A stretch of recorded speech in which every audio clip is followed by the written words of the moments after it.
Hey guys, normally I would be doing a video probably with my nephew or nephews here, but today's very different for unfortunate reasons with the passing of Bruno Sammartino, probably the greatest WWE champion of all time.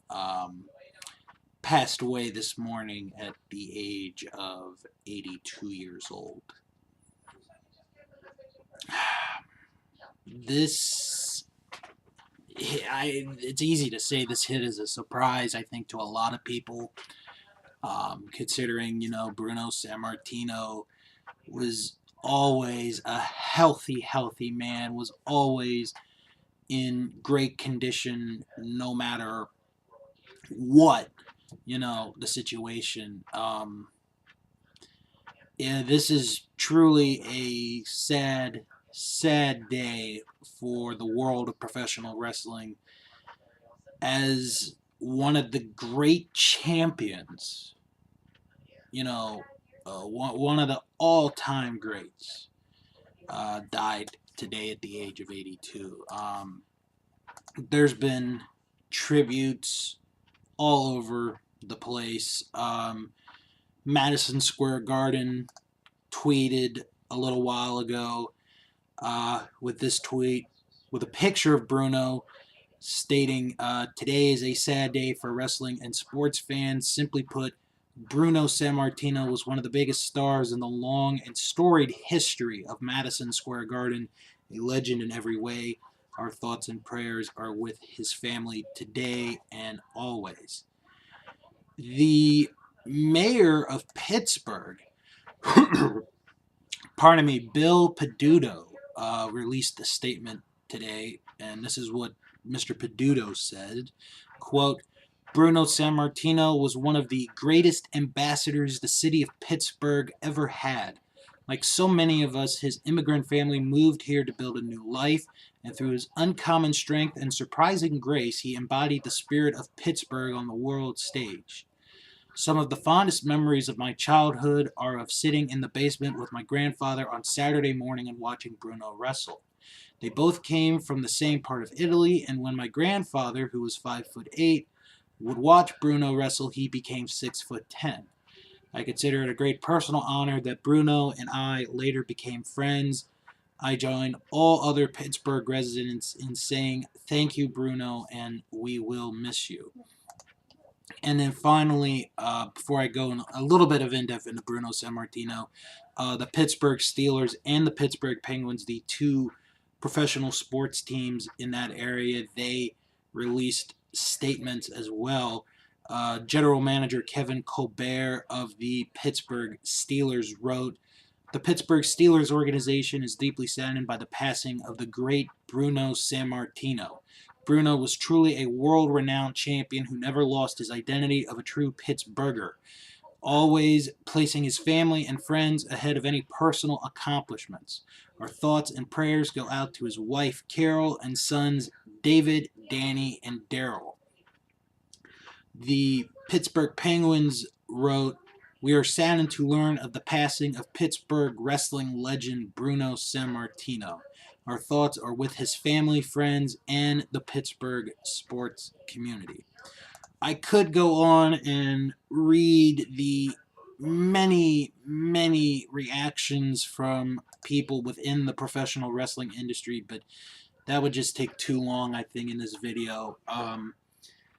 If you've never if you don't really know the story of Bruno Sammartino, the story is absolutely amazing. And one thing I want to recommend is his autobiography, Bruno Sammartino, an autobiography of wrestling's living legend, which is an absolute amazing book to read.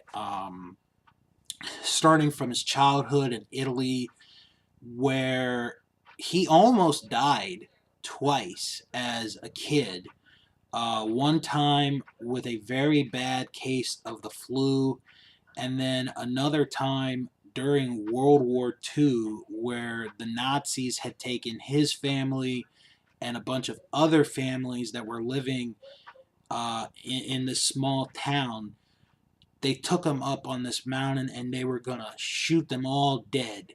And if it hadn't been for a troop of Italian soldiers, Bruno Sammartino would have never made it out of Italy.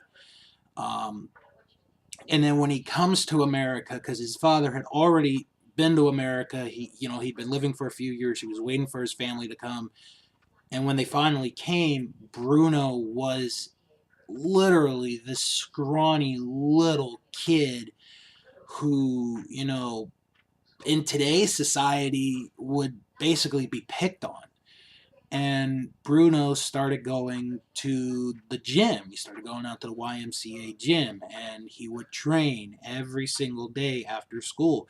And this little bitty, scrawny Italian boy grew up and gained these muscles, and he ended up becoming one of the strongest men in the world. There's a story in the book. If you haven't heard this story, it's very interesting, where he has a match, we could say with quotes, against an orangutan. And the catch is, if Bruno was to have lasted the X amount of minutes in this cage with this orangutan, I think it was like 15 minutes, then Bruno would get paid. And he and the orangutan have this fight, and basically the person that was running the place had to call the fight and did not give Bruno the money, even though Bruno had outlasted, the time limit that was said, or was promised, that, hey, you last this time and we'll pay you X amount of money. And then Bruno has his career. It began in the 50s, which I don't think a lot of people talk about that much, because the main focus is the 60s and the 70s. But his career did begin in the 50s, and at one point he was blackballed, on the Northeast circuit, that Vincent J. McMahon was running. So he had to go to Toronto, and that's where Bruno started to become popular, was in Toronto. And then eventually he did come back to the Northeast Territory, and,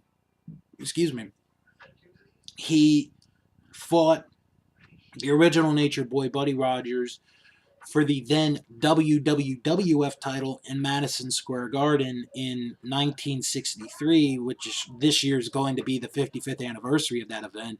And he beats Buddy Rogers in less than a minute to become the second holder of what is now the WWE Championship. And Bruno, that first reign is 7.5 years long. You will never see a world championship or a heavyweight championship last 7.5 years. I mean, the closest thing for male wrestlers that I think we will ever see the equivalent of was CM Punk's run from the end of 2011 to the beginning of 2013. That's about as close as we're ever going to get to that.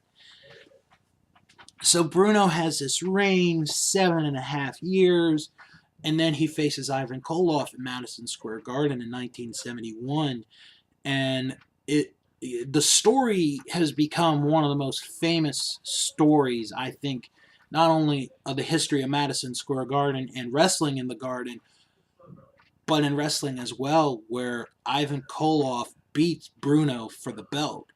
And when Koloff beat him for the title, the whole Garden went silent. Nobody made a sound. They were in shock that, Bruno, the mighty Bruno Sammartino, lost. And the story, the legend is, Bruno thought that he had lost his hearing in that match, which he didn't. And then the announcer was too afraid to say that we have a new champion, because if he did, they felt there was going to be a riot that night, and they never announced Ivan Koloff as the new heavyweight champion, which I always find very interesting. And then Bruno would eventually become champion again in 1973, beating Stan Stasiak, recent Legacy Wing inductee of the WWE Hall of Fame. And then he would have another run for about 4 years. And you think about, that time frame between 61 to 77 and everyone that he fought. He beat Buddy Rogers for the belt. And then you have Waldo Von Erich, Gorilla Monsoon, Killer Kowalski, Ivan Koloff, Superstar Billy Graham, George the Animal Steel, Spiros Arion, Nikolai Volkov. The list just goes on and on and on of the men that Bruno fought when he was champion, and even that short period, that short year and a half, 2 year period when he wasn't the champion. He had his shot in 1972 against Pedro Morales at Shea Stadium, the one where it rained during the show and they end up having a 75-minute draw. Bruno's the only guy to have ever headlined Shea Stadium for wrestling shows 3 times in a row, because there were really only 3 wrestling shows ever at Shea Stadium. The previously mentioned 72 bout with Pedro Morales, the one in 76 with Stan Hansen after Hansen broke Bruno's neck in the Garden, and then in 80 the end to the legendary feud between him and Larry Zbyszko in the steel cage, which that feud is the stuff that legends are made of. And then in the 80s he did retire for a little bit, and then he did commentary, but then he came back in 85 and was a part of WrestleMania 2 in that battle royal with the players from the National Football League. One thing I want to say about Bruno that I admire, there's many things I admire, but I think the one thing I admire the most is how he was first and foremost a devoted family man. He cared more about his family than he did about the business. And he was so conscious of his image that, I remember this so clearly, that he would never, like, if he was in a restaurant where there were kids there, he would never drink alcohol. He did not want the kids, not only his kids, but other kids that were in the restaurant, to get this impression that, Bruno Sammartino drinks alcohol. He's got all this stuff. And I really admire that. And it's because of him that I decided that I will not drink alcohol in front of my nephews. And I don't do that. And that's because of Bruno Sammartino, because of him, and him, saying, what, there are kids here, I'm not going to drink alcohol in front of them. I take that and I, live by that. I will not drink alcohol in front of my nephews. And then Bruno was such an ambassador for professional wrestling. I mean, this guy cared about the business. He loved wrestling. It's what made him famous. It's what made him a living. And yes, there was that point where he didn't watch the wrestling, and he didn't like what he was seeing. But you know what? Unlike other wrestlers who are around today that are bitter people, Bruno was never bitter about the business. Bruno was never bitter about the sport that made him famous, the sport that made him a name forever. And when he did get inducted into the WWE Hall of Fame in 2013, I remember I made the video. It was like hell froze over, because it was like, Bruno's never going in. But Bruno and Triple H, they started talking, and the product was changing, and Bruno was really liking it, and that's what eventually led to Bruno Sammartino coming back into the fold, into WWE and into the Hall of Fame, where he got to go in Madison Square Garden one more time. sold out the Garden over 180 times. That's never going to be touched. That's never going to be matched. Um, I mean, Bruno Sammartino's the man. Is the man, was the man. I will always say, without Bruno Sammartino, the WWE does not exist today, or it does not become as big as it is, because Bruno was the stepping stone, because Bruno was the one who put the company on his back for, with that 7.5 year title run. And it's without him that we don't get guys like Pedro Morales, superstar Billy Graham, Hulk Hogan, Randy Savage, Steve Austin, The Rock. The foundation would have never been built if Bruno Sammartino had not been there, and if he had never been the champion on at least one occasion. But the fact that he was champion twice, that's a lot of work and a lot of credibility. I wish I had met him. He was originally going to be at WrestleCon in 2013, and when I saw that, I was like, "Oh my God, I'm gonna meet Bruno. This is my dad's favorite wrestler. I'm gonna finally meet Bruno." And then when he got announced for the Hall of Fame, they switched him with William Regal. Not saying that William Regal's not a bad substitute. He's a good substitute, but it was like, oh man, I would have loved to have met Bruno. I would have really loved to have met Bruno Sammartino. I just want to say, as a fan, one more time, please get the book, the autobiography. There's so many good stories that Bruno tells about his career and about his life. I just want to say, as a fan, to the Sammartino family, thank you for sharing Bruno to the world, because without Bruno, like I said, there would not be a WWE today. A lot of us fans would not be watching wrestling probably if Bruno was not in it.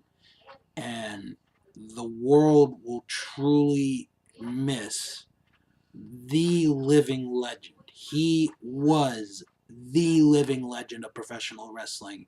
You can have other people lay claim to it, but to a lot of people, including myself, there will only be one living legend of professional wrestling, and his name was Bruno Sammartino. God bless you, Bruno. Hope you're having fun up there tonight in that big wrestling ring in the sky with all your friends again.